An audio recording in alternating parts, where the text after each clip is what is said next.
That's when the signal shines in. Got the mic set up and the camera spin. Grab a coffee, pull up your chair, join the drive. 'Cause the only place to be on a Monday night at 9 is right here, alive. We're drilling down deep on the legend of fur, the biggest mystery ever did stir. It's Sasquatch Watch Radio. Tune into the same with Garry hosting with King. He's heard the howls, he's caught the form's trace, a true seeker leading the chase. Something stirs out in the shadowy wood. Let's uncover it together, just like we should. The team is geared up, the map is laid clear. We bring expert voices where the facts appear. We feature top names on this digital plane, from Meldrum's big theories to Strange Rich Strain. With Lyle Blackburn and Scott Violet online, we chase the elusive one sighting at a time. It's Sasquatch Watch Radio. Tune into the screen with Garry Kendrick, host of the scene. He's heard the howls, he's seen the dark form, a true eyewitness leading the storm. Something is lurking out in the dark wood. Let's find it together, just like we should. We give you the legends, the truth laid raw, and a unique track for the tale of the law. So subscribe to the channel, heed the lead. We're planting knowledge, pulling up the weed. Yeah, Monday night, 9 Eastern, YouTube Live. Sasquatch Watch Radio, where the quest thrives.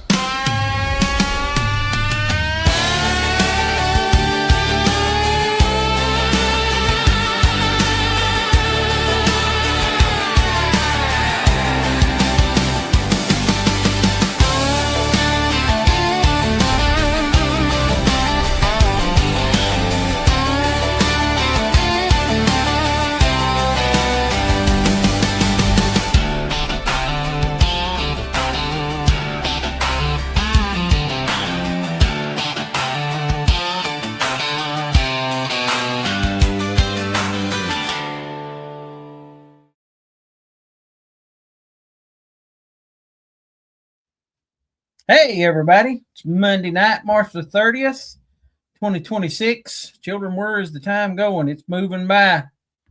We got a good show planned up for you guys tonight. We're going to be talking to Mr. Fred Kanney. He's a researcher from here in Virginia.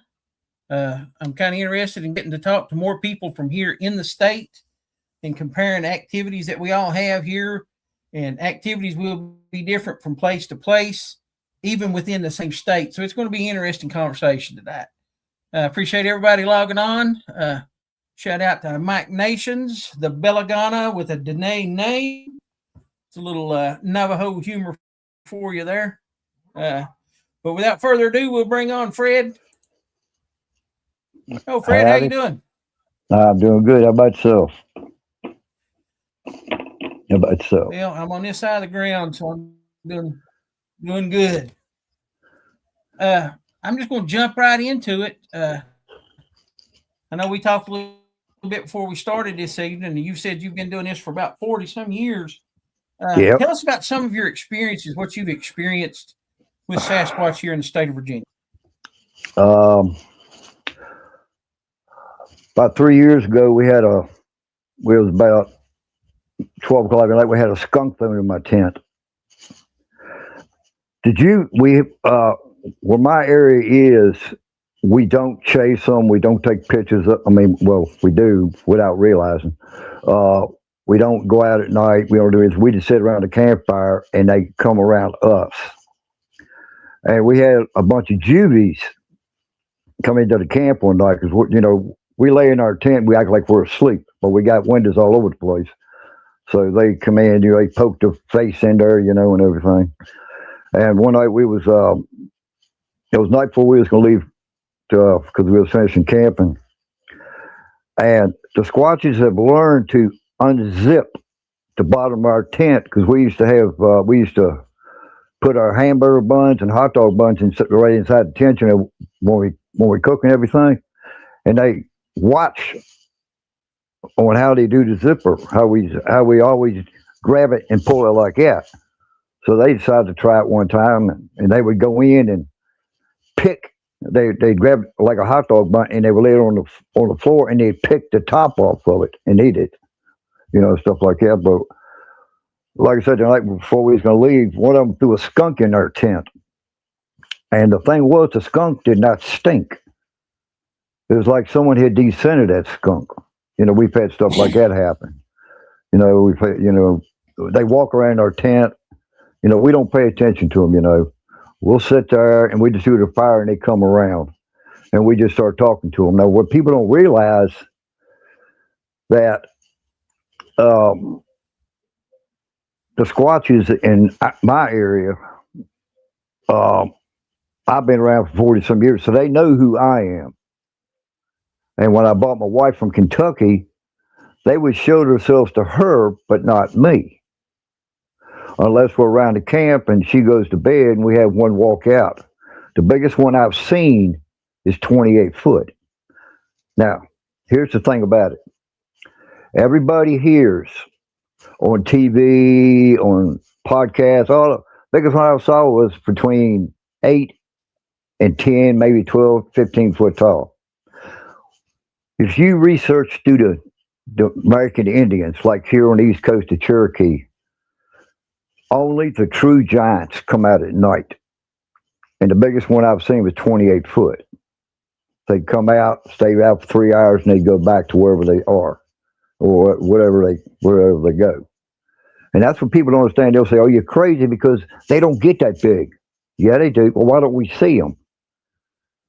If you research through the Cherokees, there is factual history fact of ancient giants. Now you got the ones with the conical head. They're the ones like Patty. That's the ones we have around our area. And some have a little bit of an ape face, but 90% of them got human faces.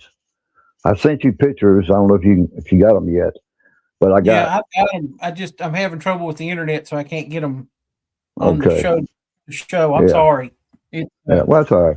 You know, when you live this far back in the mountains, you know, you're lucky if you can log on half the time.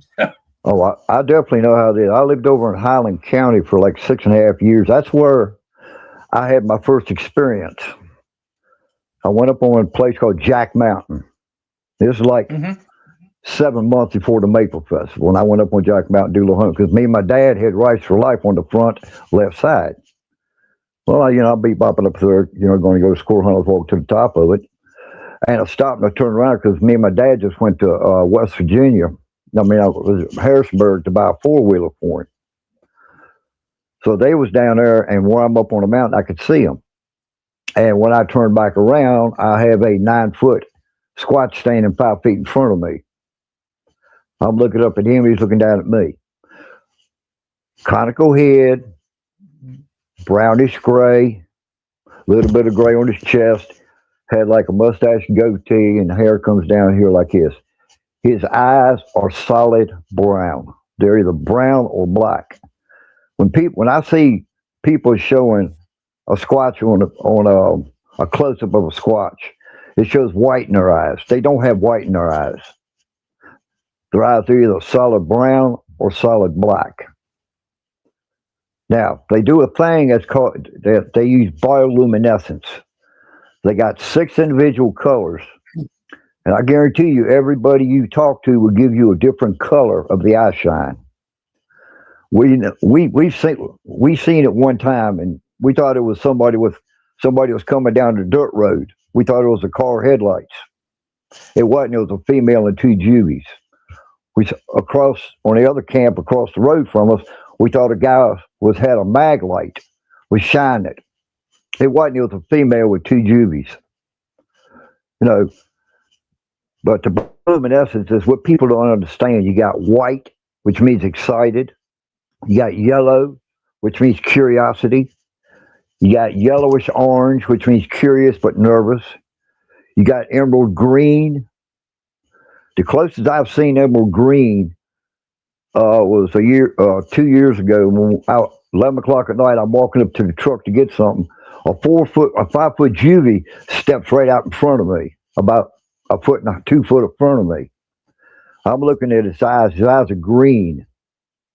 And the way the eye's designed, you got your little pupil in the center, and you got little black lines, like 3 black lines on top, 3 black lines on the bottom. They go like small, medium, and large. And they got sparkles all over their eyes. You know, and I'm just standing there, you know, it didn't scare me, it surprised me. I said, if you can understand me, blink one time, and he blinked one time. So that tells me that they understand what we can say, especially at that young age. Because in our area, we would have guards come from the back up, and they stand at certain areas, and the other half of the tribe would move across the road, and going up on the mountain is where they hunt. We've heard natives singing behind the camp. We've heard them speak native tongue. We've heard them speak English. But that's something people say that you can't do. Yeah, they do the popping clicks and all this stuff. But people don't realize that they can actually speak when they want to. Yeah, who was that friend of mine? He died not too long ago. He always kept saying simplify, from Alabama. He said he was in the tent one night, and Paul Halsey. Paul Halsey, okay. He said he was in the tent one night, and this girl and the Squatches walked around going, Dana, Dana, Dana, Dana, kept saying Dana. And it scared him, you know. And you see these movies, you know, where Bigfoot's is dangerous and they'll attack you. Number one, they do not have canine teeth. They got teeth like humans. You got the ones with the conical head. Those are the ones like Patty. You got the ones that's got the oblong heads like an Egyptian. They're called Nanu-Noes, or rogues, or the devil squatch is what the native Indians call them. You know, cannibals. Yeah, basically, you know, because we had one coming. When was it? 7 years ago. We was coming back. We was at the other end of the coal roads. We was coming back to the truck, you know, and my wife had a camera, and you know, she's walking. All of a sudden, I seen her go click, and about a minute, I seen her go click. Got her truck. I said, "What'd you take a picture of?" Some rogues. I said, "Okay." So we got back to the house, and she downloaded on the internet. And when she went click to the right, there were 2 down about 60 yards, standing against some rocks looking at us while we was walking, because I never paid attention. Then when she went to the left and click, there was one, and it was a rogue, solid black face, solid black eyes, black nose, and their whole face is hairy. And he was like sitting there, but he was like, he had his like left arm leaned out, kind of like this here, kind of like leaning out with one arm. Mm-hmm.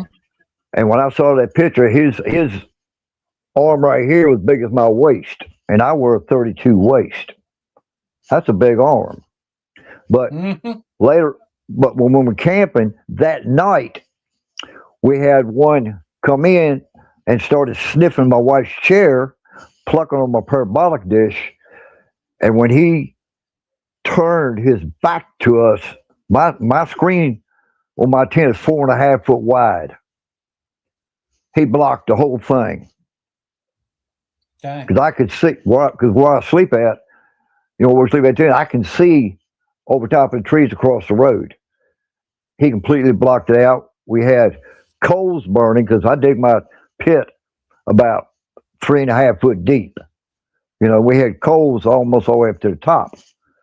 And when he come and sit down, he blew. I don't know what he did. All we heard was that's all we heard.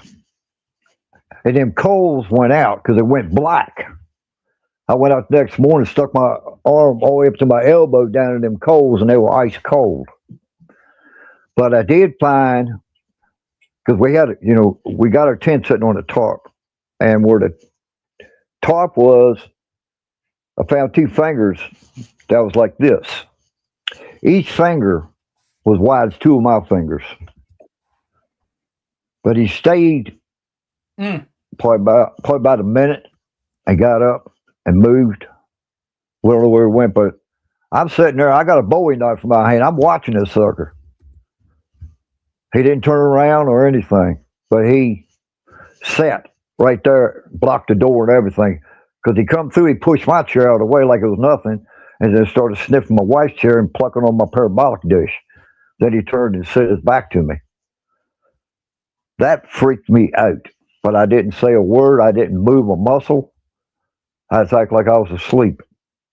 You know, that was about the most weirdest thing that's happened so far. The little skunk thrown in the tent, that wasn't nothing. The little ones stepping out in front of me, that really didn't bother me, But I've been doing this for so long, that I go hunting. And if I had another video camera, because mine wore out, because all we use is phone now, and I can catch squatches every day following me. Usually it's a female, or it's a young male, or it's a couple of juveniles, And there's one thing I've learned about the squatches in our area. The juveniles, for your attention, if they throw a rock and lands, if it throw a rock at you, pick that rock up and go, You drop this and just chuck it behind, just keep on going. They'll continually throwing rocks at you, the juveniles, because they'll make a game of it. We've seen them. We've seen one stand behind a tree is about that big around, about 3. Go ahead. Yeah, I know you spoke about using the Native American knowledge. I'm part Native myself, and I've actually studied the Native side of Sasquatch quite a bit. And you brought up a couple really good points that I'd like to talk on a little bit if you don't care. The first point that I want to bring up is you brought up the Nunyaway. In the Cherokee belief, there's actually two types of Sasquatch. And the first one is the Sukaloo, which translates out to be slope-eyed or slat-eyed giants. And then the other is the Nunyaway, and I think the most famous one of those was I can't remember the name right now, but people often refer to that name instead of Nunyaway. Yeah, I just usually call them the. Anyway, I just used to call them the Hell's Angels. The Sukaloo. Yeah, the Sukaloo are generally the ones that stayed with the Cherokee, lived in the camps of Cherokee, and the legend says that they even taught them to speak Cherokee. So it's interesting that you bring up the fact that that they understand Cherokee, even an older dialect of Cherokee, which would make sense. You know what I'm saying? Because they probably started pre-Columbian, so it would have been before whites settled in the United States. Another thing that you brought up was, like the language thing. You said Cherokee, and that they can speak English and things like that. Now, we've all heard Ron Moorhead's Sierra sounds. Okay? Yeah. The strange noises that they make, the samurai chatter, and all of that. And one of the things that I hear that's really striking in the Sierra sounds is one point, Sasquatch makes a sound, and Ron Moorhead mimics it, and then you can hear the Sasquatch laughing. So I think that's really cool. And another thing too is I hear Sasquatch mimicking English, because I think I hear the Sasquatch holler out, "What the F?" Yeah, they do that. And that may be just. Yeah, maybe that's just something that I'm hearing, but I think they really have the capacity. Tell us some about the native studies that you've done into Bigfoot. Well, when I first started, I did like everybody else. It's in science. About 2 years, I come to a dead end. I said, okay. So I talked to a couple Cherokee friends of mine, and they turned and they give me ideas and everything, and I started researching it. And I tell people, when you study through the Cherokees or through the Native Americans, it's like a never-ending story because there's so much history on the East Coast, Mid Coast, and on the West Coast. You know, there's so much history. But here on the East Coast, I had a call one day. Well, let me give you a little backstory before I say this. We're sitting at the camp one night, Go ahead. and I go, huh? Oh, we were sitting at the camp Yeah, one go night. ahead, bro. Okay, we were sitting at the camp one night, and I had to go up to the truck to get a battery for my camcorder. And when I come back, my wife said, "Look up in the tree back behind the camp." So I looked, and it looked like a damn Christmas tree. Oops, sorry, looked like a Christmas tree. I was like, "What's that?" She said, "A bunch of juveniles were running up a tree, and there was like 5 or 6 different colors, about 4 or 5 different colors." And I'm like, "Okay." And then all of a sudden, we had squatches lined up all the way around from my truck, all the way around to a creek, which is surrounding us. And Connie, my wife said, "Look out in the road." And I looked out the road, and this is like 9 or 10 at night, and you see a 9-footer walking down the dirt road, and then about right behind him, you got an 11-footer walking down the dirt road. Now, the weird thing was, while we were sitting there, we was hearing native chanting behind the camp, and it blew our cookies. Everything lasted about maybe a minute, 2 minutes, maybe max. And we videoed it. I mean, we actually videoed the whole kit and caboodle.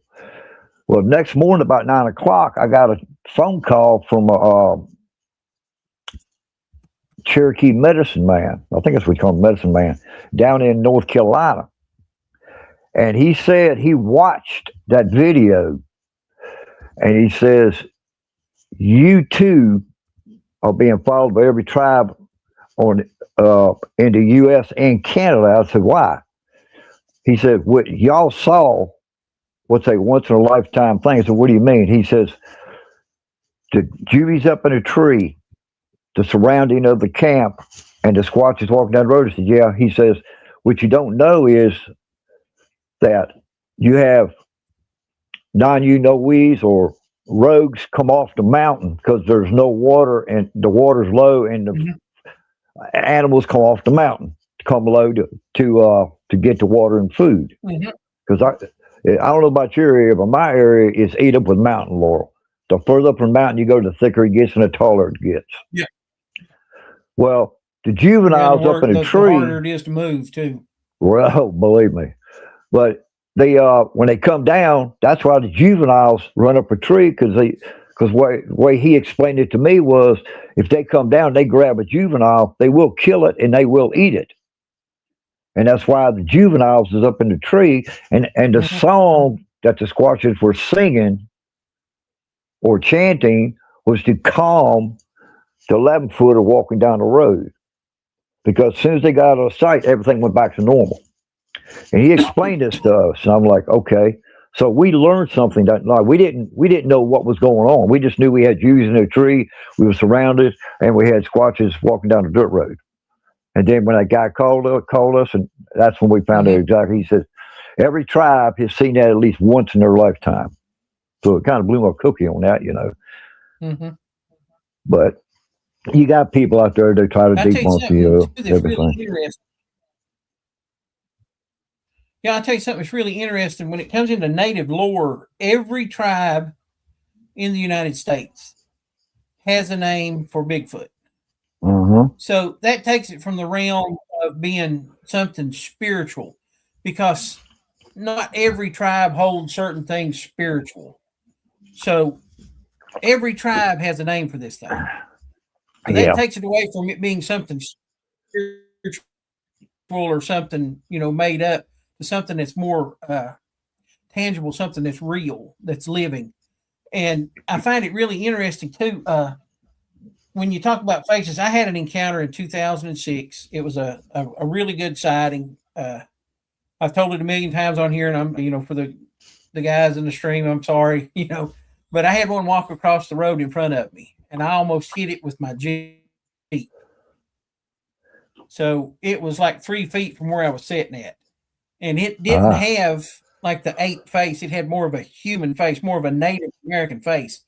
Now, there's lots of stories throughout all Native cultures of Sasquatch taking females from tribes and breeding with them and having offspring.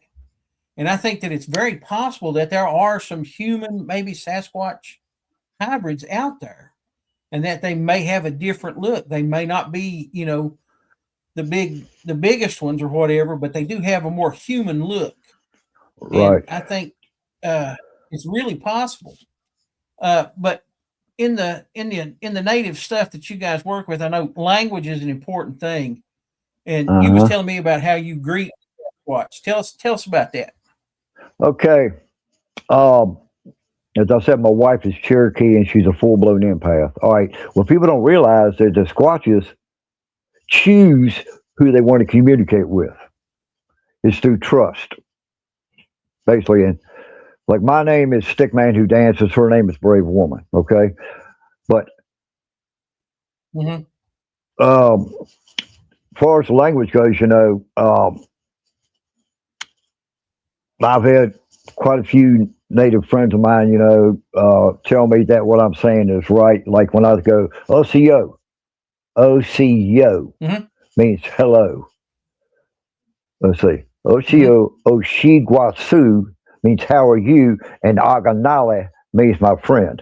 If you say Aganate, that means your pet. So if you use, and when you say thank you, you say Wado and, you know, all stuff, you know, I'm still learning, you know, I'm still learning Cherokee, you know, and I'm not the smartest cook in the box, you know, but I do try. Cherokee's a complex language. Huh?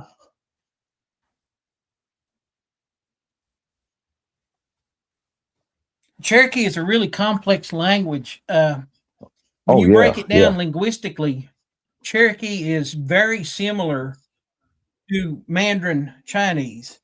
Instead of it being spoken like we are speaking right now back and forth, Cherokee almost is like being sung. So like in a greeting, you would say, Osegale. And it's a different sound to it. Yeah. Now, if you know, English is. Yeah. Now, if you've listened to Scott Carpenter's videos, he on a lot of his videos, he speaks Cherokee. Now, he's in the Smoky Mountains, and the Squatches know who he is, and they like to mess with him. Because who do you have with him? A guy does 411, missing 411. David Pilates, he was there. Oh, David Pilates. Yeah, and he actually seen the Squatches that was making their noise when Scott was talking, you know. And I'm still trying to get that far, but you know, I've been with them for so long that they follow me everywhere. Now, right now, spring is coming in. Let's see, usually the first or second week of spring, they start coming in. But before spring gets here, like maybe a week before spring gets here, you'll have like 8 or 9 males come in, and I know where the burial sites are. I know where the birthing beds are. I know the caves that they stay in, because when they migrate out, they leave the elders behind because the elders can't travel, and there's 5 or 6 of them that stay behind and take care of them. And that's along with the winter tribe. You know, I've seen the big, you know, I've been sitting in my truck, you know, right before I go out to hunt squirrel or something like that, you know, and I'll see 2 or 3 of them standing about 80 yards away, standing there looking at me with them big bright eyes, you know, just standing there looking at me. You know, I've been growled at, I've been bluff charged by a 12-footer. And when you bluff charge, what's the first instinct people do? Run. Don't run. It's like a bear. The bear will bluff charge. Yeah. He bluff charge. He come. I'm just walking down the path, you know, squirrel hunting. He comes out and sees me. He just drops all 4 and starts hauling butt toward me. I just stood there, and he stopped 10 feet from me and went, bruh, you know. I just stood there and just looked at him. He got up and walked away. I just kept on hunting. I didn't pay a bit of attention to him. Even though, I mean, I was scared, but I didn't show it. And that's something that people don't realize. You know, when you run, it's like a mountain lion. When you run, they chase you. So we don't do that, you Yeah. know. But we've been sitting at the camp and seen a father and a son, if you want to call it that, on the other side of the creek, and you can hear them talking back and forth to each other. Uh-huh. We'd be sitting there, and you can see the little one look up at the big one, and the big one look down at the little one, and you can hear them blah blah blah. You can hear them talking. And I do know that they do communicate through eye shine, blinking eyes. We had a little one sit right in front of my fireplace at 1:30 in the morning. I'm sitting up in my in the tent on the mattress smoking a cigarette, and I'm watching this little guy, and I guess it's his mother or somebody come around the side and stay just right out of my eyesight, and you can see him blinking, and then looking at me, and then looking up and blinking, and he gets up and walks around behind the tent back in the woods. You know, Mm-hmm. they do a lot of stuff like that. You know, and we've learned we do not go out at nighttime and use flashlights. We don't put game cameras up. We don't use thermo. We don't do anything like that, because when you use a thermo, if you see one, he wants you to see him. Otherwise, that you wouldn't. Mm-hmm. These people, they're a different. How should I say it? But everybody having a hissy fit. 98% human, but they're a different type of human. If you understand what I'm saying? Okay, that's a good point. That's something, personally in my own research that I get hung up in. People use the word hominid and hominin interchangeably, but they're not. No. Hominids are like, and I may have this backwards, but hominids are like all apes, and that includes humans. And Yeah. hominids are just the Homo genus, like Right. pre-humans and human beings themselves. And Right. when in my own research, I get hung up between whether Sasquatch is some type of pre-human, and a lot of people have different thoughts on that. Maybe it's a Neanderthal. I know Dr. Jeff Meldrum thought that it might be some type of robust Australopithecine. No. I have been saying that, but I don't think so, because they weren't big enough. Everybody Yeah. Okay. refers to Paranthropus, Yeah. but Okay. Paranthropus was only a chimp. Right. So what Okay. do you think? What do you think? Gigantopithecus had nothing to do with the Sasquatch. Gigantopithecus is over in the Bronx I in don't think China. so. They're not. Now, coming across the ice shelf, well, from what they tell my wife, we're like you, but we're different, is what they tell us, what they tell her. We're just like you, but we're different. They don't come out of UFOs when they don't, like Ron Moorhead said, on that Alaskan show, they step into trees to recharge themselves. That's a bunch of bull crap. Their hair is translucent. Do you know what translucent is? Yep. Okay, their hair is translucent. It's clear. Now, me and my wife's done videos over the years in North Carolina and here of squatches. We're doing it the best we can as far as mimicking or showing how a squatch does it. 90% of people who go research during the day will look right at a squatch and never know it's standing there. I've got video of me going down. It was snowing, or it was sleeting and raining, and I'm deer hunting. And I'm videoing, I turn like this to my left about 10 o'clock, and about 20 yards in front of to my left, there was a 11-foot squatch standing between two trees. But the way he was standing, I never saw it. Mm-hmm. Because our brains cannot comprehend him standing there. Our brain is computerized saying, okay, I'm looking for a squatch, and that's all we're looking for. But when he stand completely still, you don't see him. Like a buddy of mine in England, he's a Bigfoot researcher. Well, there's their type of Squatches over there. I told him about what Squatch did. So what he did, he went to a public park with a Australian outback rain jacket or desert coat. You know, the real long ones the cowboys wear.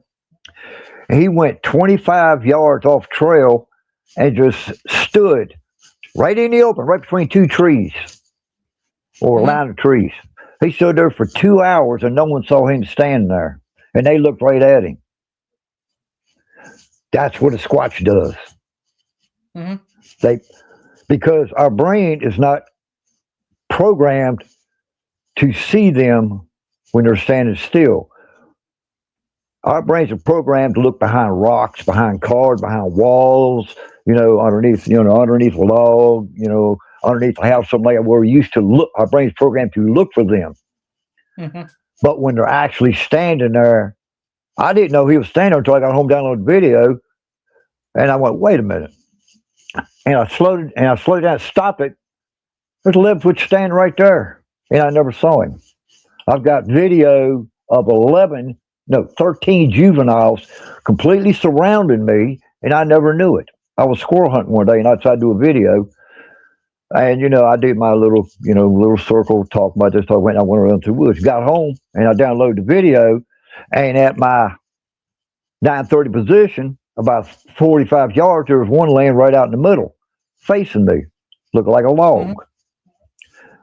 Down behind him, there was another one. There's a pine tree, another pine tree, and a log. He's sitting on that log looking out at me like this. Never seen him. And as I panned, I started seeing black. And there was another one laying next to a log. Probably about 2 foot of him was out in front of the log next to it. He looked like the log. And I never once even thought about them being that close to me or around me. And there was 2 behind me that I never seen.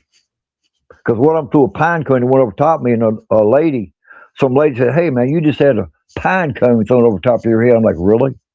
So I went back and watched the video and I started counting 13 of them.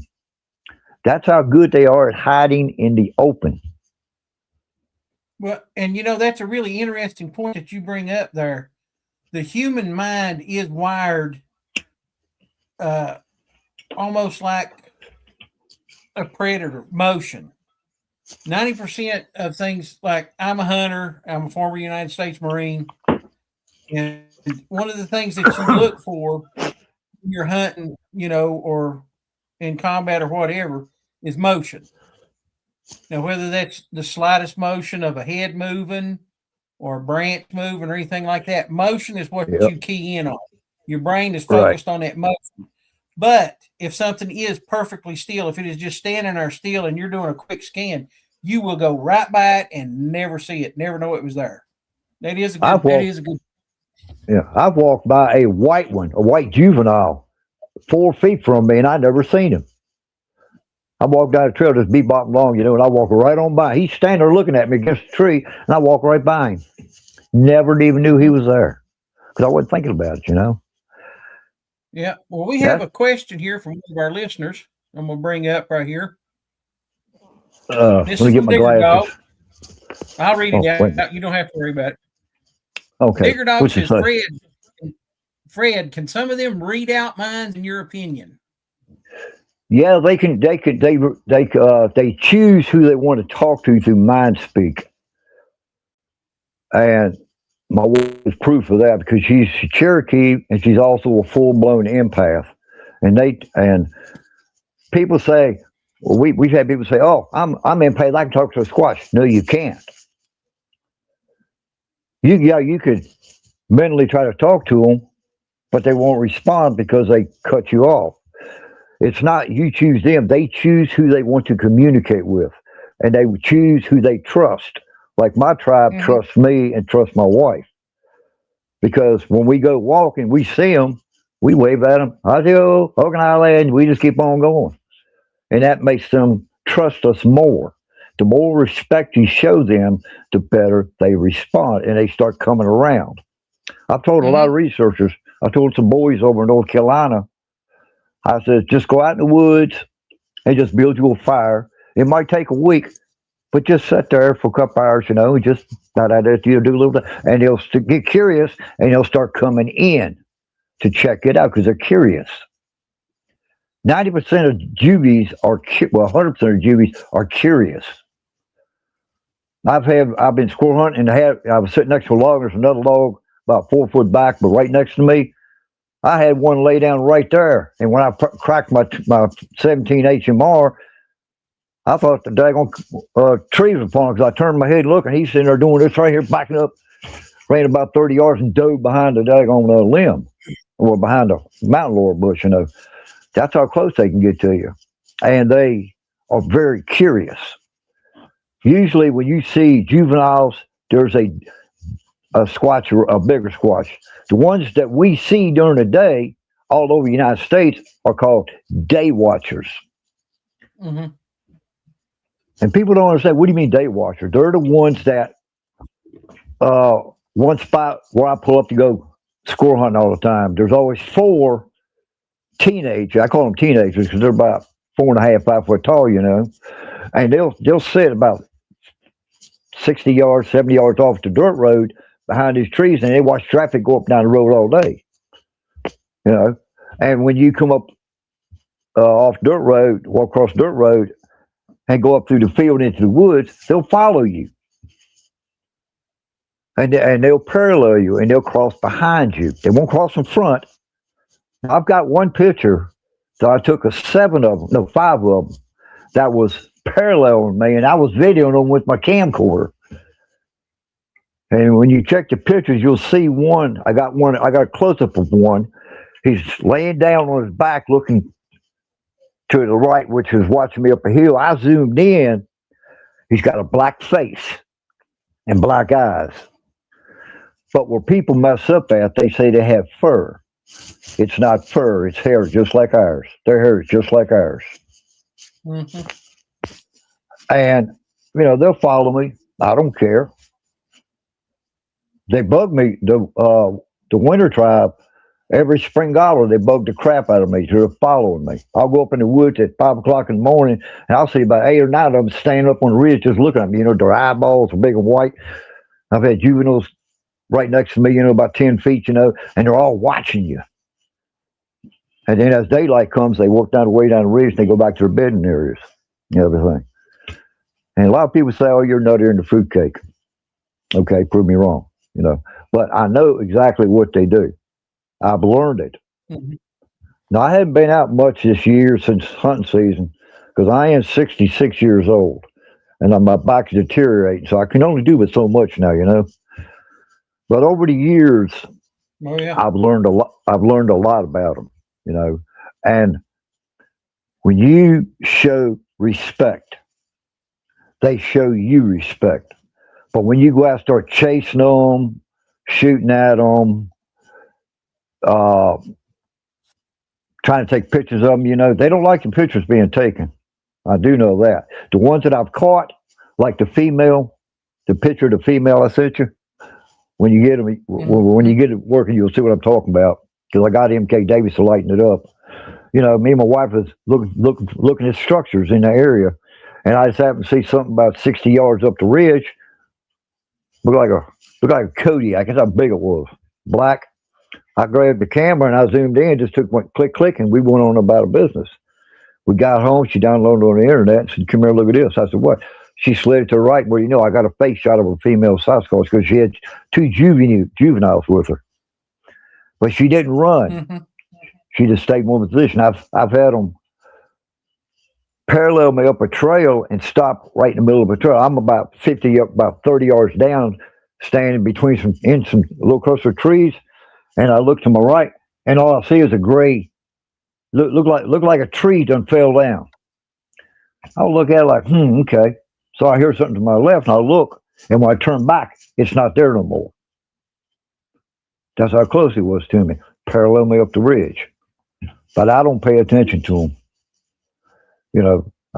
Because they know what I'm going to do. The more you go up there, the more they learn about you.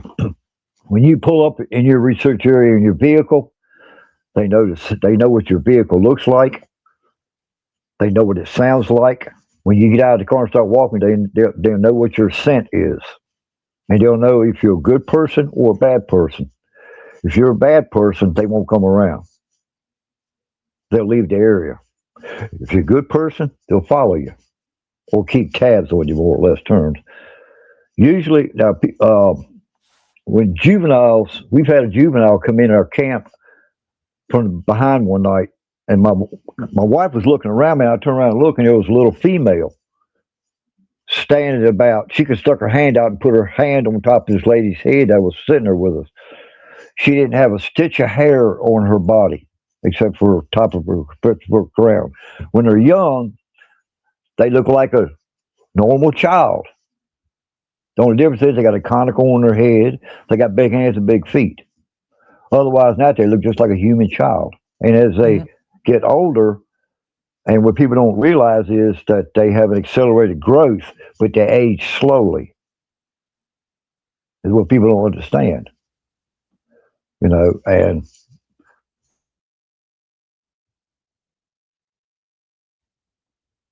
Uh-oh. Are you there, Fred? I yes, kind of lost you there for a second. Oh, okay. Kind of lost you. I'm sorry. You know, you brought up an interesting point with the, just having a fire and just sitting around it and things like that. We've had Tom Seawood on the show, and he said basically the same thing. He said, if you're going to go out and look for Sasquatch, don't go out camoed up and everything else like that, because he said that makes you a predator. He said they see that. Oh, exactly. well, you're trying to be, you're a predator. You're trying to hide. He said be, street clothes, whatever.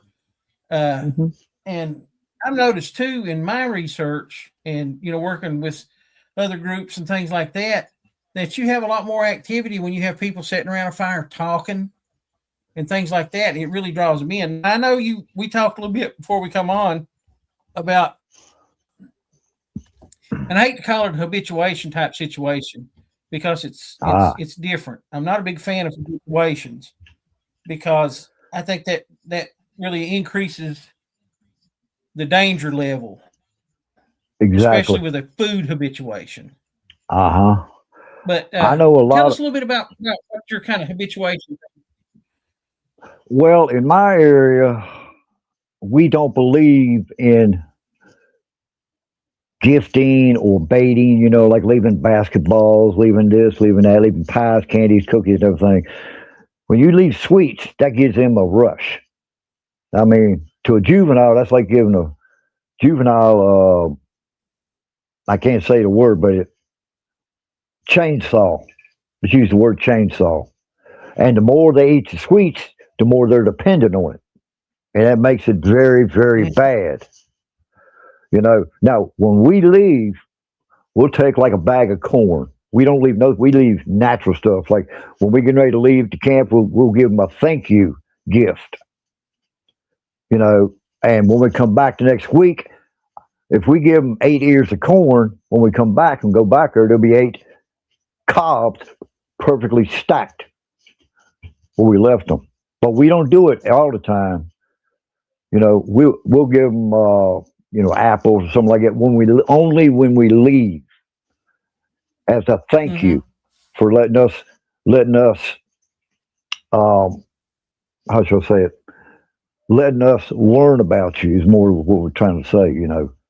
But far as leaving them constantly, like, I know a lot of people all across USA and say, oh, you need to leave this, you need to leave that. No, that's dangerous.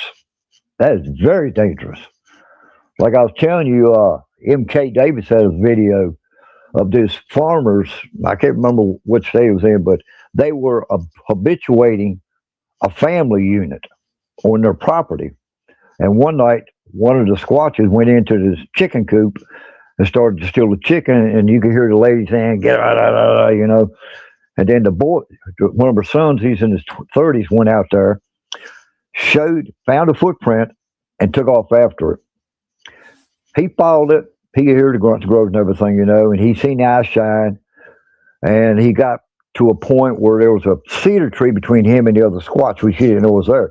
The Squatch took his hand and went through the tree and hit the guy in the chest and knocked him back about 8 or 9 feet and growled at him. Mm. Very dangerous, stuff like that. And I'm like you. I don't do it. Don't do it. If you're camping and you're getting ready to leave and you've had Squatches around you all weekend, leave them. We leave them a thank you gift. That's it. Sometimes we don't even do it. Sometimes we might do it twice during the summertime, but that's about it. My wife will go back there and she'll mind speak with them and everything. And then we come back a couple weeks later or next week or whatever, how long we're going to be there or when we decide to go back, we'll find whatever we had will be the remnants, mainly corn, and they'll leave it nice little pile. We don't leave them peanut butter. We don't leave them sweets. We try to give them something as a thank you that is healthy for them, that they eat in the woods. Because we got a lot of farms around here, down here in the valley, and the place I groundhog hunt is in the middle of Stewart's Draft. Well, not say about a half mile from Expo, down here in Fishersville, and they got the Mennonites will strip farm, and we'll have like 3 1-acre plots of corn, and I found footprints from this big to 22 inches in the cornfields. They like eat that's natural that they eat it, and everything, but I don't recommend it, as far as gifting, because all you're doing is give them a sugar rush and they get dependent on it. That's the bad thing about it. Now, I know I've heard lots of stories about people on farms that, everybody raises a garden, and these people would have a garden close to the house, and then they would have a full garden farther away from the house that they never went to. They took care of it and planted it and all that, but they never harvested anything from that. And they said, that's for them, that's for us. Yeah. And I think in Kentucky, that's the same situation. Yeah. Now in Kentucky, there was an old lady who lived up the road from my wife, and she would plant a garden, and she would have a string going down the middle and say, "This is my half, and this is your half." The lady she was about 70 years old. She would take care of her side of the garden, but whenever she come outside the next day to work her garden, you could see where the Squatches come in and worked their side of the garden, and everything that she grew on her side grew on their side, and they cared for that garden, and they took only what was put on their side. So they are respectful like that. Because what people don't realize, a Sasquatch will listen to a female faster than a male. Because in the Cherokee, if you remember, through the Cherokees, the women, the grandmothers and mothers and everything, would go out and scold their children. Well, a woman can go outside and scold a Sasquatch, and he'll listen to her before he'll listen to a man, because they see the mother, they see her as a mother figure. That's something that's interesting because in Cherokee culture, like when a man gets married, when they have tribal gatherings, because there's 7 clans in the Cherokee Nation. So when a man marries, he marries outside of his clan. So during festivals or whatever, the woman goes and sits with her clan, and the husband goes and sits with his clan. Now their children sit with their mother in that clan because they are a part of that clan. They are born into that clan, even though their father's from a different clan. Right. And the Cherokee, even modern Cherokee, have had females that are principal. So women played a big role in Cherokee history. All right. Have you ever been in the woods and found one area that was totally destroyed? Trees bent, put in structures, limbs snapped, look like a tornado went through?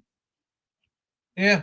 And okay, what that is every year or every so often, Squatches have what they call a powwow. And that what that is a bunch of tribes to come together for the young ones to find mates. And the destruction that they cause is showing off for the girls. Because we got an area down here in my area, I mean, it was totally shredded. I mean, it was shredded. Footprints everywhere, trees bent, every position you could think of. And what it is what they do is the young males, to impress the females, will go out and start showing off. Mhm. And that's what, yeah, think about it. Yeah. I read a book not too long ago that had something similar to that. What you just described happened, and I'm not going to mention the name of the book, or I'm not going to mention the author or anything, because they're not a sponsor. I don't know if they listen to the show, and I'm not trying to get in no trouble with nobody. But Right.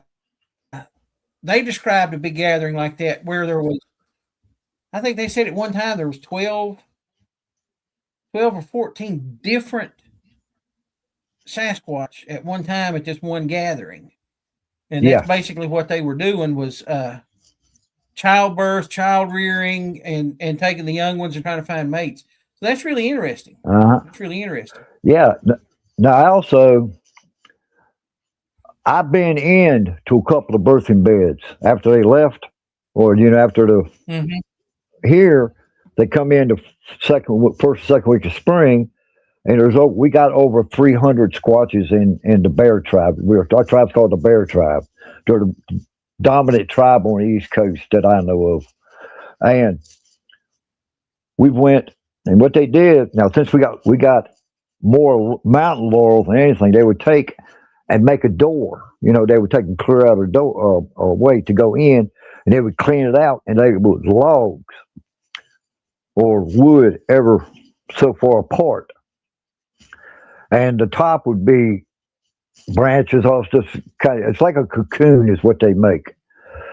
And what blows my mind is after they have what they call a nanny or a house mother, whatever you call it, that helps them give birth and everything. What do you call Mhm. what do you call them? Back in the 1800s, they have house mom or whatever. I Midwife. can't remember what. Huh? Midwife. Yeah, there you go. And we've heard births. We've seen the male stand outside the birthing area, and we walk in there and we stopped. We stopped about 100 yards away. And my wife says, they tell us to stop right here. And we can see the birthing beds. We can see the males, the fathers, in other words, standing outside them birthing beds. I'm talking about some big boys. We've seen that. We understand it. You're not allowed to go near them birthing, especially a human. 100 yards as close as we can come, and we can still see them. And they know we're looking, but we won't go. We're not piss them off, make them mad. In other words, but when you go in, you can see feces all the way around each of the beds. And I learned what that is when the babies are born, they're kind of loco. So by the mama and different Squatches, number 2 all the way around the bed, all the way around that little birthing area, the smell scares the baby and makes it stay next to mama. That's something we have learned about it, But a lot of people don't know that, because, I don't know, most people I know, they go out at nighttime. I keep hearing people, take me out at nighttime. I said, no, I don't. I don't take anybody out at night. I'll take them out during the day. If you see one, fine. If you don't, that's just the way it goes, But I don't encourage anybody to go out at night, especially going out at night and going near birthing beds.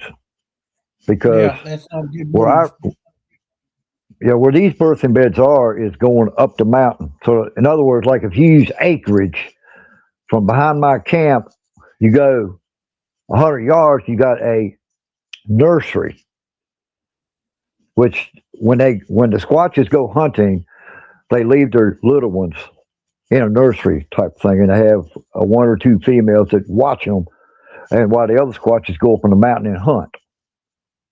And I learned that one night because I put a camcorder, not camcorder, I made a homemade parabolic dish out of a rolling pin, a salad bowl, and a coffee can, and with a handheld recorder. And I plugged it in the wrong way one night, so I had to go back there at midnight. And when I went around there, I had like 30 sets of white eyeballs looking at me, for little teeny eyeballs, probably about that big around looking at me. And I'd get up and I'd walk out, So I knew that's where the nursery is. And we had 15 people at our camp one night. And this was right after a friend of mine, I can tell you who he is, had a conference. And they thought I was full of it. Okay. So they come to the camp, and I said, about an hour.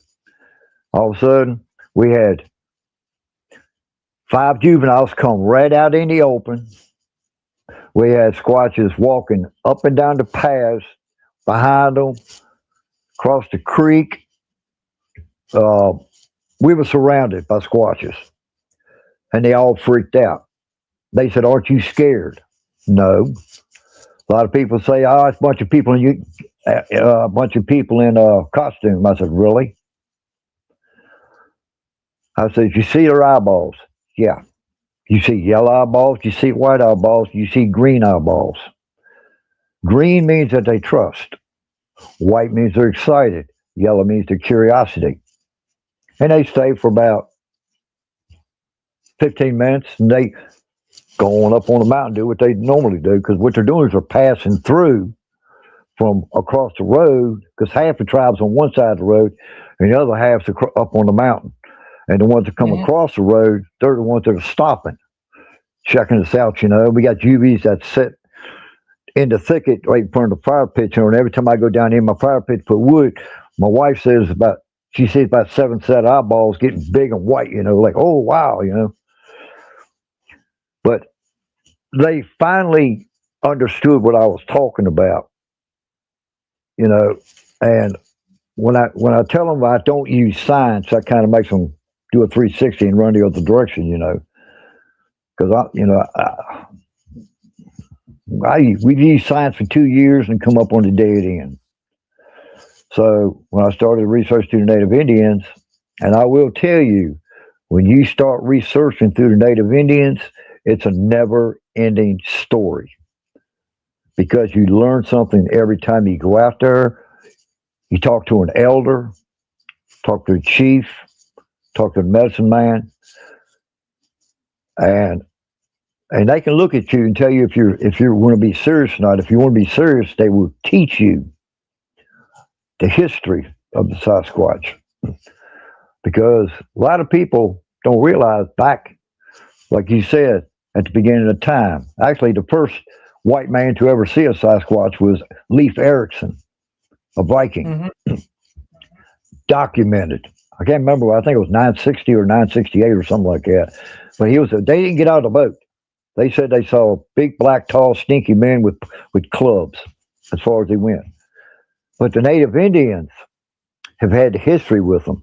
They used to trade with each other back in the day. And then you have the battle. You remember that one? The Squatches, the rogues, what we call them. I call them the Hells Angels of the Bigfoot world, because they're the ones that are kicked out of tribes. They get together and, stuff like that. But they're the ones that come over, steal women. Are you talking about the Choctaw War? I think that's what it was. I'm not sure. Yeah, but it was a big war. It was, between the Squatches and the Native Indians. Back. God, I can't remember. I think that was called the Choctaw War. Yeah, I think it was. I can't remember. It's been a long time ago. But, and the natives will teach you, or through history, about the Squatches. They don't come out of they don't go up and down in spaceships. They don't say beam me up, Scotty. They're, as far as cloaking, from what I've seen, this is my personal opinion, from what I've seen, their hair is translucent. They can stand behind a bush in the sun ahead and you never see them. They can speak English when they want to. And most people don't hear it. I got 15 Native American friends, Cherokees, and their grandparents would tell me all the time they've heard them speak English, talking in English. They can sing in English. We've heard one sing behind our camp one night, singing. I think a buddy of mine had a country song going on. It was a girl singing, and my wife had my parabolic dish turned back behind the camp, and she heard a female Squatch back there. She sounded better than the girl singing on the radio. But see, that's something people don't understand about these people. You know, science says this, science says that. Okay, that's fine. But I've learned more through the natives, and I've learned more personal being around these Squatches. You know, and we've learned. Show them respect. When you see one, if you're walking down the trail, videoing whatever, you see one, just stop, throw your hand and say, "Hey, how you doing?" and keep going. He'll do one of two things. He'll either follow you or he'll say, "Okay, it's a human," and walk and go the other direction.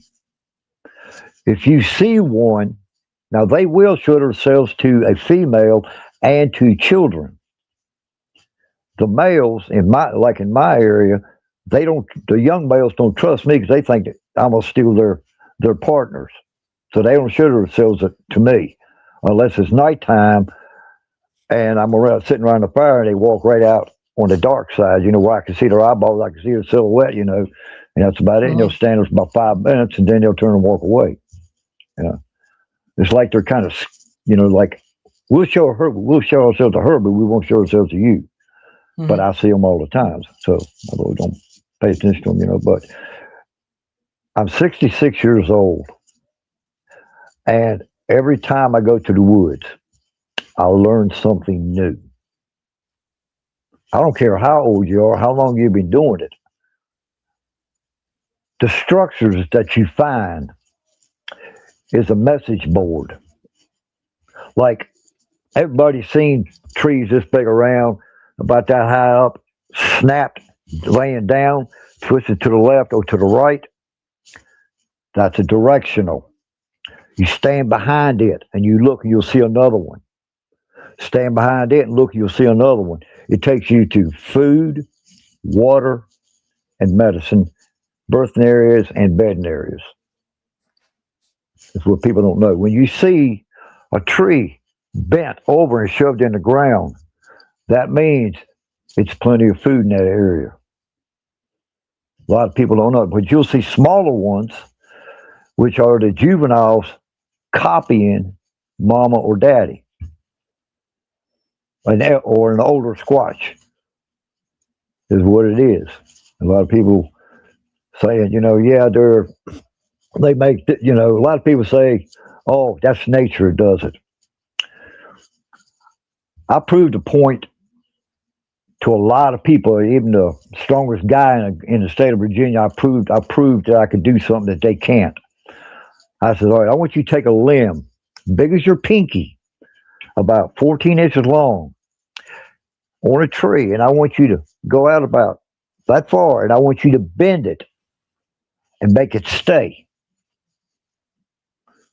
They go through, oh yeah, back, and all of a sudden, it was straightened back up. When you got trees that big around that'll bend over into the ground, people say, oh, human did that. Nah, human can't do that. Not on a tree that big around. What it is, when they bend it, it takes so much strength to bend it that on the top side of that bend, you're stretching the fibers. Underneath it, it's coming together, and it's like crazy glue. So you got stretching at the top, shrinking at the bottom. And that's what does it. And that's what does it on a piece of limb big as your finger. People don't know that. That's pretty interesting. Stick structures kind of fascinate me, basically because I don't know what they're for. I don't know what they mean. And you brought up a point. People say, "Oh, well, that's weather conditions. It's done that." Now there is such a thing as wind shear, snow load. You have storm damage and everything else like that. But if you take just a second and stop and look, some of them, yeah, that's storm damage. It's snow load or it's wind shear. It's something like that. But if you're standing in the forest and there's one tree that's broke, bent over, and it was a perfectly healthy tree, it was alive and everything else, it's just broke and bent over, and then you look all the way around it and there's nothing else around that's really hard to explain. Yeah. It's really hard now to here's explain. something that's going to I'm kind of an odd bird because I kind of got like a dual personality when it comes to research, because I do like the scientific method, but I also use a lot of native stuff. I'm not a big guy in technology. I've got more technology now than I ever have. Yeah. And I bought my first set of night vision goggles. Actually, my wife bought them for me. And Right. I've never used them on an expedition. I'm normally, primitive Pete. You can ask people that I've been out with. So I even go barefoot sometimes because I was raised. I'm just an old coal field mountain boy. And I tend more to stick to what my senses are than I do technology, because technology will eventually break down. You're going to run out of battery. You're going to run out of service. Yep. Something's going to happen. And if you're so dependent upon that technology, then you're not going to get the critical evidence that you need. Right. You're not going to get it. Now here's something that's going to blow a lot of people's minds. Every structure that you see,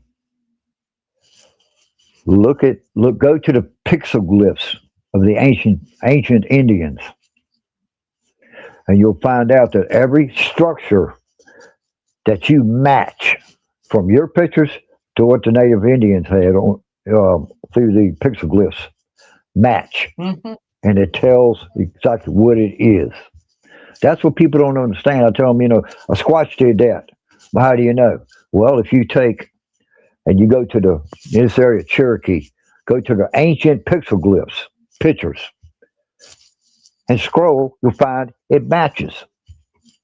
See, people say that they build nests. Around here, they build shelters. When you walk into a birthing bed, it's like going into a teepee to a point, except it's this way instead of this way. It's got an opening. It's cleaned out inside. Man, it looks like a teepee when you go inside it, except for the fireplace, They do use fire, but they use wood that does not smoke. There's a certain kind of wood. A friend of mine told me it's around here that you can burn it, but it don't let off smoke. And the caves that I've been into, I have found that wood up on the mountain. And a lot of these caves, I have to take a rope to get to it, but the Squatches don't. See, Shenandoah Valley is a giant volcano. Did you know that? No, I did not. I didn't either. 20 years ago, I'm up on the Parkway, Bebop, because my area is right down below it.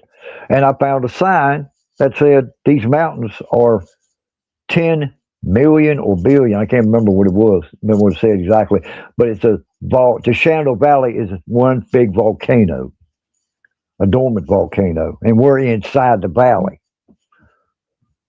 Because when you get up on the roof here where I live at and do a 360, all you see is mountains all the way around you, like down in your area. Yeah.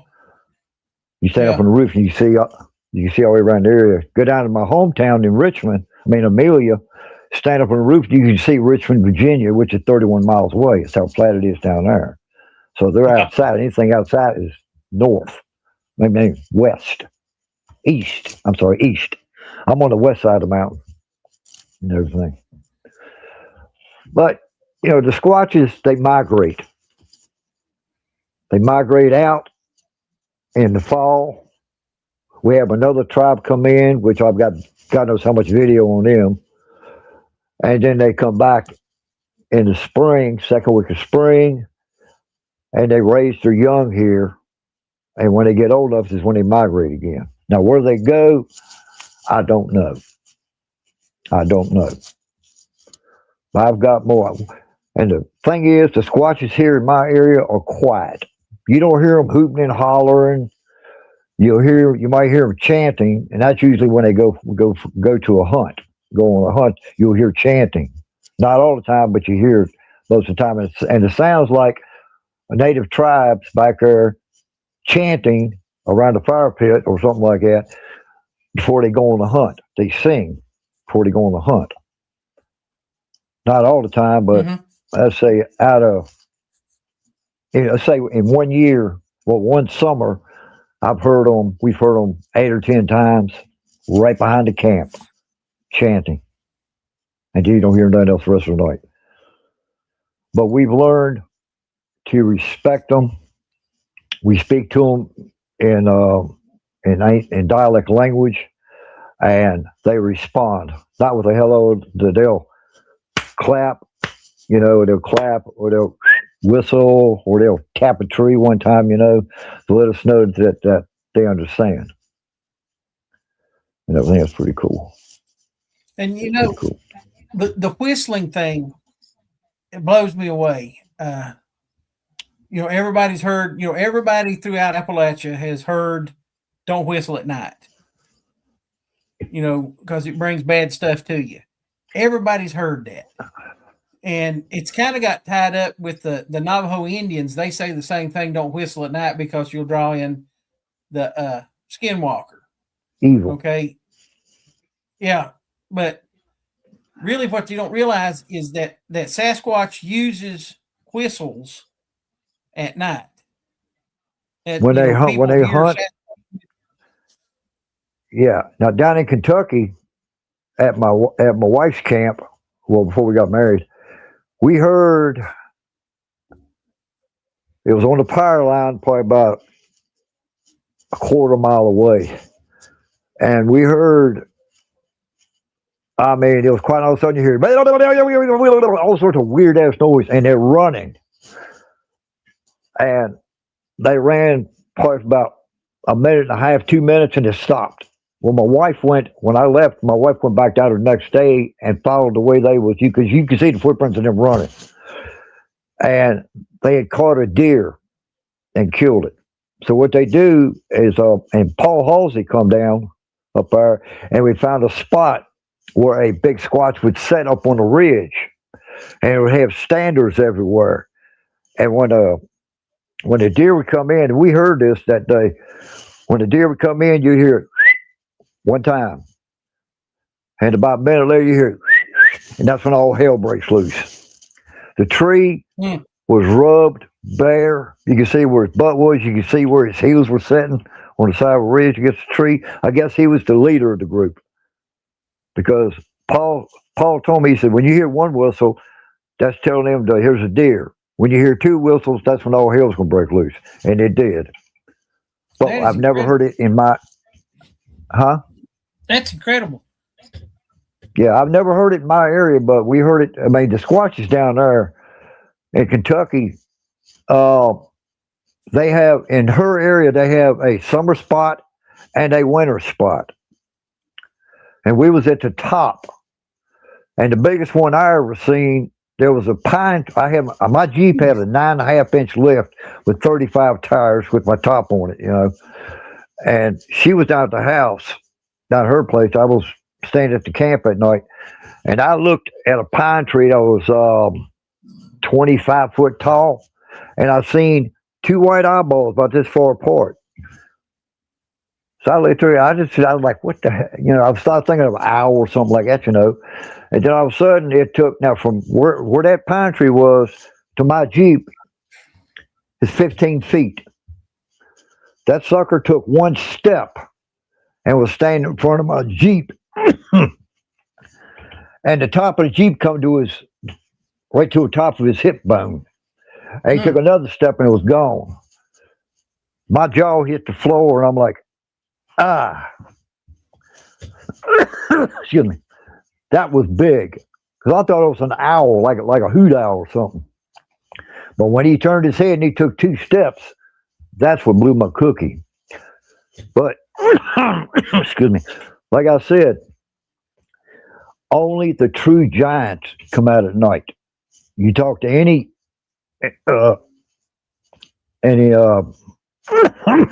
chief, elder, medicine man, and if you, excuse me, throat's dry,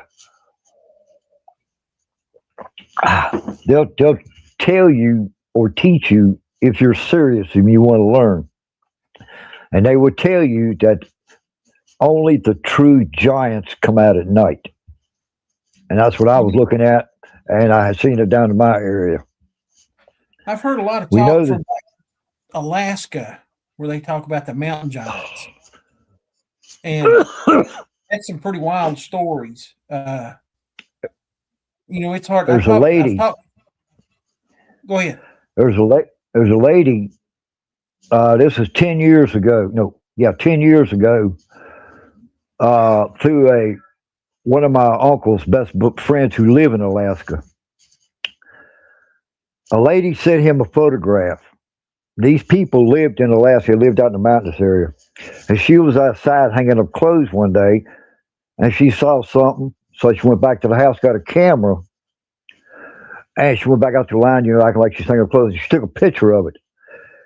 And about 100 yards away from her, from the photograph, I'm guessing 30 foot tall, 8.5 at the shoulders, because the next day her son come out there and they went right to the spot where that squatch is standing and measured to the top of that tree. And it was every bit big, and it was wide, because his footprint at the his ball of his foot was probably about 14 inches wide, and the heel was about 9 inches wide, maybe 10 inches. That's a big one. Yeah. But you probably heard the further west you go, the bigger they get, because they come down through Washington State into California. Here on the East Coast, they come down out of Canada and I think Vermont or Maine, whatever, comes down that way first, come down. But I do know that the ones in Canada are more aggressive. Well, I kind of follow I think it's Bergman's rule, I believe is the name of it. Now, we talked about this on the show before, but the closer to the equator that you are, the smaller things are. So like, I'll use white-tailed deer for an example. In the Keys in Florida has a really, really small deer. It's called a Keys deer. And they might be, the size of... You mean a Tika deer? These are Keys, Keys, Keys deer. They're actually the smallest subspecies of white-tailed in the United States. But okay. The further north you go from that point, the larger the deer get. And, here in our area, if you get, 180-some pound or 200-pound buck, that's a really, really big buck. That's nothing to sneeze at. That's a monster. But, you go up into Canada. Yeah, and you go up into Canada and they get, 300-pound deer sometimes. So the further north you go, the bigger things get. So that kind of makes sense that, in Alaska, they would be bigger because, that's the adaptation. So that kind of makes sense. Well, Fred, I'm going to tell you this. We've been on here almost an hour and a half, and it don't hardly seem like it. Time flies. Yeah. But I appreciate you coming on. I'm going to give you an opportunity before we get off here, let people know where they can get a hold of you at, where they can watch your videos or anything like that at. where you at on social media or whatever. Just go ahead and let everybody know. All right. I do Facebook Live. So just there's two of us. There's two Fred Kanneys. You got one, my cousin in Winchester. He's a biker. He's a Christian, but he uses broken chains. But you got me, and you can go to my YouTube. It's Freddie 59100. That's FREDDIE 59100. And I got a YouTube channel there, which I haven't used and got, geez, I don't know how long. But I do most of my news feed I teach on Facebook Live and everything, and we run the Virginia Mountain Bigfoot Research Organization. We run Valley of the Giants, Inside the Appalachian Squatch, True Believers in Bigfoot. Check out those groups. I might have to get my wife to put the links up because she does all the computer work. Me, I'm seriously, I am done with a box of rocks when it comes to a computer. I really am. I'm lucky to be able to do what I do right here. I am technologically challenged. I'll tell you that. Yeah, it's not. I mean, I was going to use my iPad here, but I don't have Chrome on it. I bought this like 4 years ago. And I've never really, I use it out in the woods, to listen to music and stuff like that. But I do all my other, and the phone's the only one that's got Chrome on it, so I had to use that. But it's a lot easier for me to do it that way. Well, Fred, if you can, I'm going to end the show. If you can hang on for a minute after we end the show, I'll come back and speak to you off after the show's over with. All right. Thank everybody for being on here tonight. Appreciate everybody in the comments. I hope you guys have a great rest of the week. Be careful. The weather's getting right now. Get out in the woods and get squatchy. And with that being said, I'd like to tell everybody good night. Have a good rest of your week. We'll see y'all next week. Thank you for joining us for another episode of Sasquatch Watch Radio. We are incredibly grateful for our community. Because of you, we've surpassed 6,700 subscribers and continue to grow every day. Our mission here at Stevuar is simple: to provide a platform for honest, down-to-earth discussions about Bigfoot, free from drama and ridicule. If you've enjoyed the show, please help us spread the word. If you're interested in being a guest, you can reach us via our Facebook page, our YouTube channel, or by emailing us at sasquatchwatchradio@gmail.com. Be sure to subscribe to us on YouTube to access our full archive dating back to 2008 and to stay updated on all upcoming episodes. If you've had a sighting or an encounter you'd like to report, let us know. We have a network of researchers across the United States ready to assist. You can now find us on YouTube, Facebook, and Rumble. Please leave us a comment and let us know what topics you'd like to hear next. We'll see you next Monday night at 9 p.m. Eastern. Until then, keep on squatching.